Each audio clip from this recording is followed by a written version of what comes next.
Now, in an attempt to be more operational and to be more helpful in the specific guidance we try to give, such as it is from our experience, and this is again, it's provisional, but we have thought about this quite hard through the first 5-year process. This is what we suggest as a framework for thinking about using methods of the kinds and thinking about the methods in the ways I've suggested, going through a process of helping to appreciate alternative pathways in a particular setting. First, engage the actors.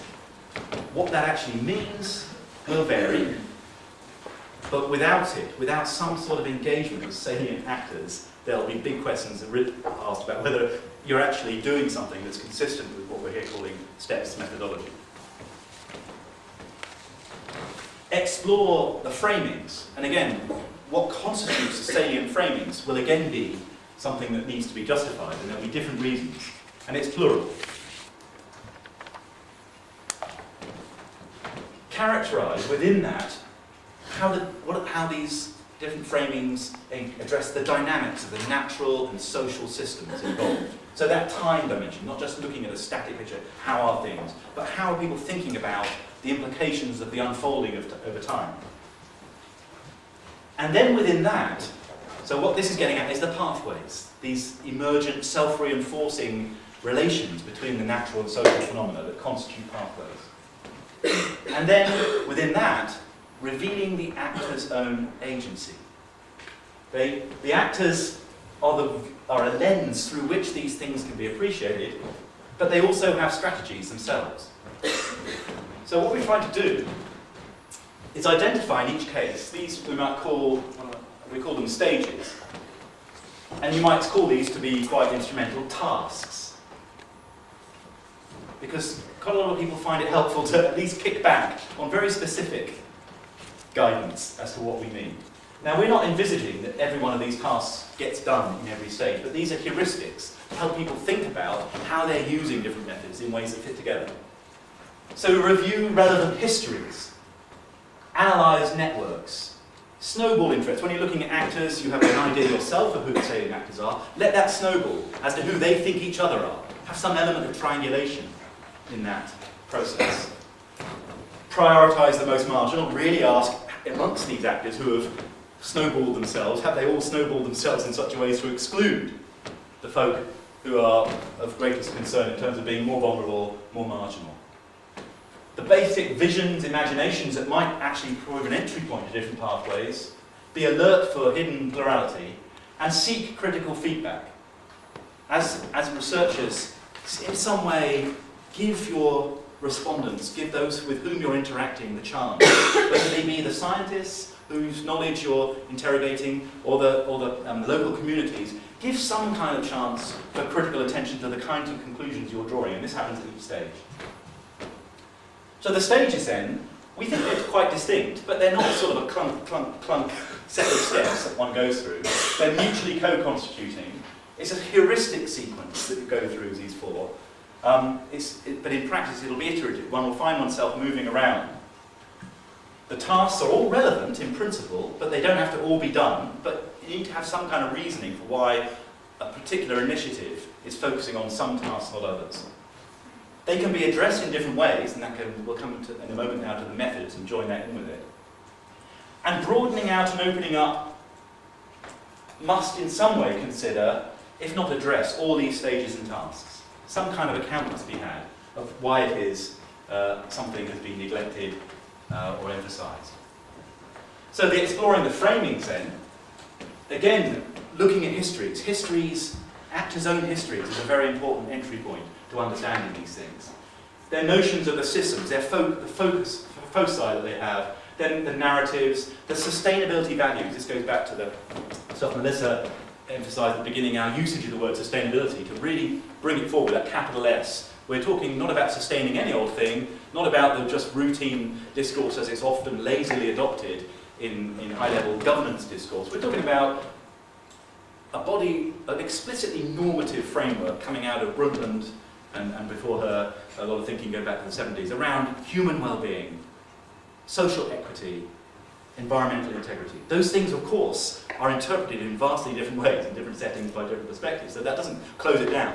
But it does give a sort of a focus. Those are the particular values and interests that we're interested in being sustained, that we see, and along with the greater community that we're part of, as constituting sustainability. Scoping the possible pathways, then, which is at the centre of the whole process, appreciating different pathways. Reviewing incertitude. The dynamics then have these sort of features, and of course you can't possibly internalise exactly what I mean. And to be perfectly frank, we don't know exactly what we mean by all of these either. They've come up in our discussions, we've been arguing and discussing with each other about, hey, we shouldn't really miss out, this is important. So, this is, as I say, work in progress. So don't feel that, oh God, Andy, you're going so fast here, you've already got 16, now you've got 24, I've got a horrible feeling there's going to be 32 coming up here, which there is, of course. Oh, this is awful, I thought we were going to get something a bit... But there is no hidden body of text behind these at the moment. These are provocations, but we think they're quite concrete as far as they go. We have to have good reasons to start dropping them, but they may arise. Histories, again, the challenges, the opportunities and the unfolding of pathways. The shocks and the stresses. What are the kinds of shock that occurred? In other thinking, we're not going to talk about it at summer school actually. We've been provoked by the resilience discourse to think about the difference between shock and stress and control and response. There's a whole body of thinking around that. The strengths and weaknesses of different actors as they see it. The decision points, the branch points as the actors see them.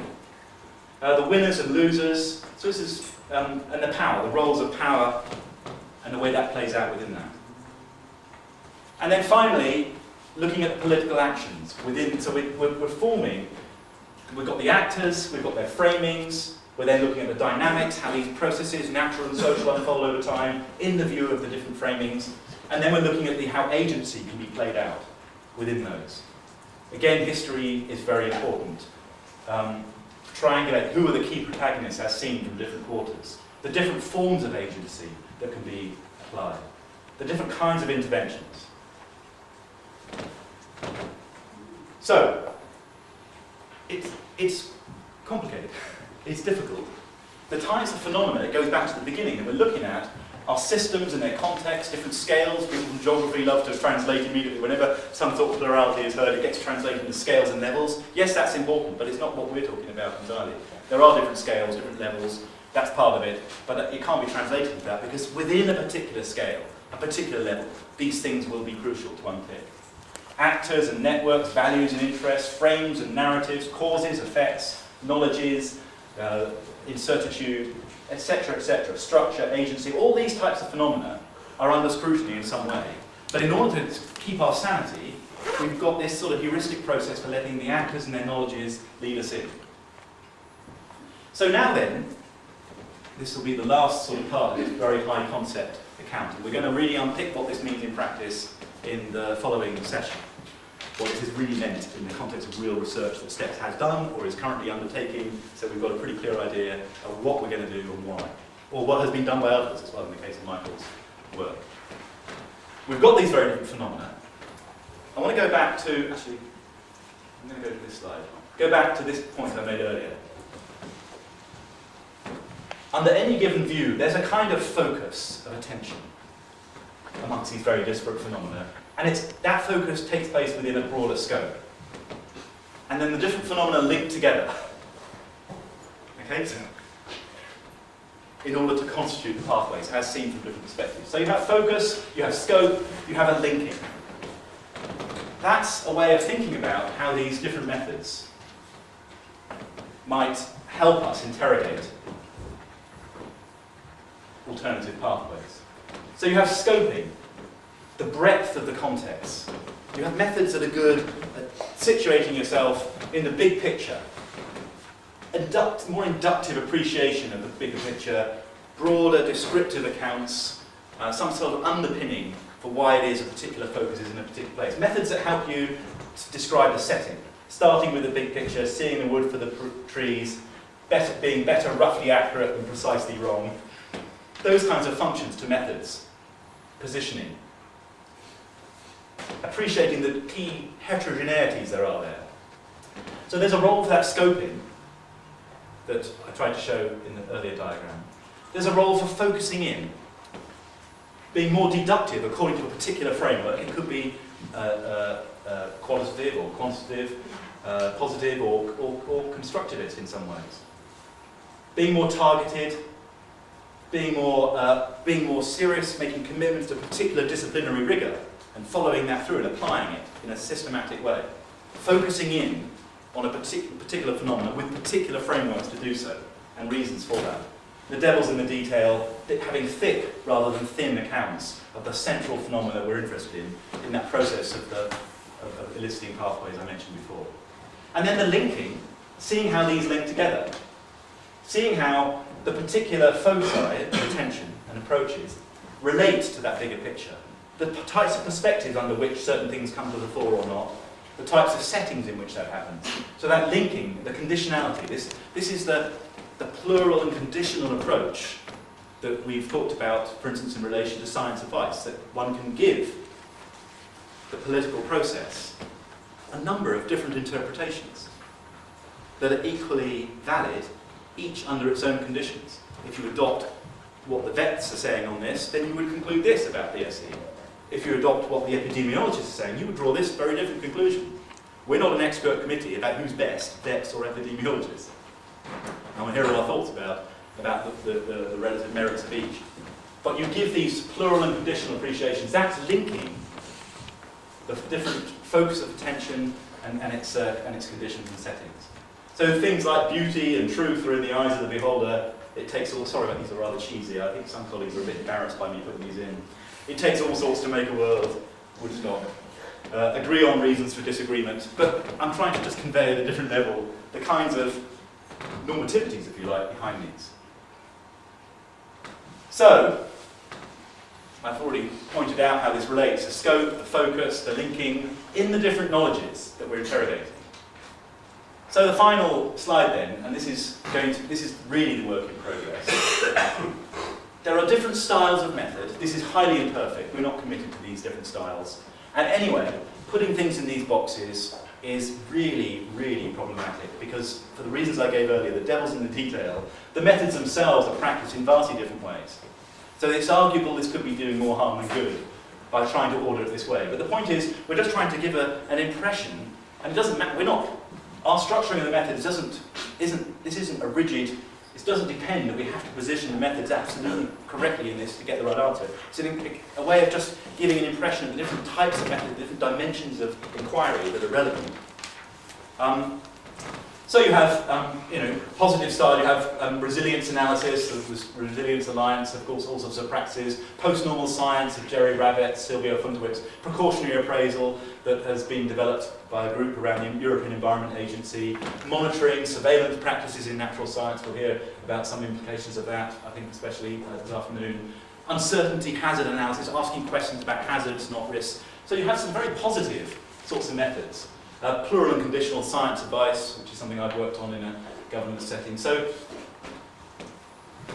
and I put, by the way, there are URLs for websites that give some kind of further entry into some of these methods, because these methods, they're not steps methods. In fact, none of these are steps methods, in the sense that we can claim exclusive priority or ownership. A little copyright like Michael showed in the bottom left. These are methods that are extant, but which we feel relate to each other in ways that can really be relevant to the tasks that I've outlined. So interpretive style, critical literature reviews, mapping influences, alternatives assessments is an approach that's there's some materials on. Eric Millstone's approach, critical realism, that he's used over a number of years with doctoral students interrogating regulatory practices. Social network analysis, discourse analysis, the top-bottom comparison that actually colleagues in the STEP Centre did develop in an earlier project, Adrian and Paddy and colleagues. Interactive methods, semi-structured interviews, participant observation, multi-criterion mapping, Q method, open space approaches on the deliberative style, participatory appraisal of the more open form that's not consensus-oriented, dissensus-based approaches, soft systems analysis coming out of operations research but not quantitative, ethnographic immersion, getting into the more focused approaches, iterative multi-criteria mapping. So you get the sense here in which we're trying to constitute an array of methods of different styles that perform these different tasks in ways that can help with those 4 stages of eliciting pathways.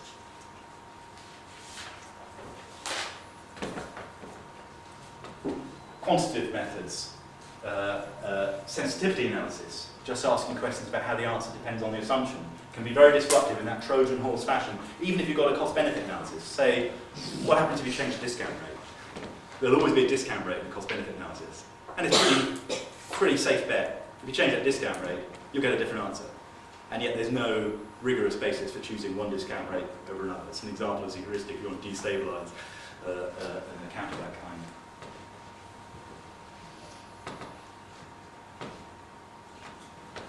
kind. Temporal dimensions. Historiographic research, visioning and backcasting of a kind that we'll be using in the next round. Scenarios. I've got here analysis of imaginations, and Sheila is going to speak this afternoon and talk in one part of, I think, what Sheila will be talking about is her own long-standing body of work looking at imaginations, what I came up with at the beginning of the sort of very highest order of framings of the world and how they differ, the ontologies and the normativities, and a really useful website exploring some of the different implications of that kind of inquiry coming out of STS, but a very particular tradition within it, which we'll hear about some implications of, I think, this afternoon. I know I've wrongly positioned Sheila in the temporal dimensions. It's terrible. It's not about temporality, but how things are, how things were, as well as how things may yet be. And then this reflexivity point, the point about relating the commitments to the general scope. We've got do-it-yourself juries, power tools, a set of really interesting practices in the development studies context developed here at IDS and at IIED, a really nice website there, talking about how you can take deliberate account of power in participatory engagement, exploring dissonance, and so forth. So, again, I've not conveyed to you very much substance at all with that list. But I have shown you how, and there are these meta functions of scoping and focusing and linking which apply to those 4 steps, and how there are very real bodies of work, far beyond anything STEPS has actually done, which are relevant to that, and which we're really keen to learn about. And there'll be a lot of other stuff as well that you guys have used, which you may, I hope, be thinking, oh, I can see how something might fit into this, or might actually open up another dimension, or maybe interrogate it in some way that problematizes it.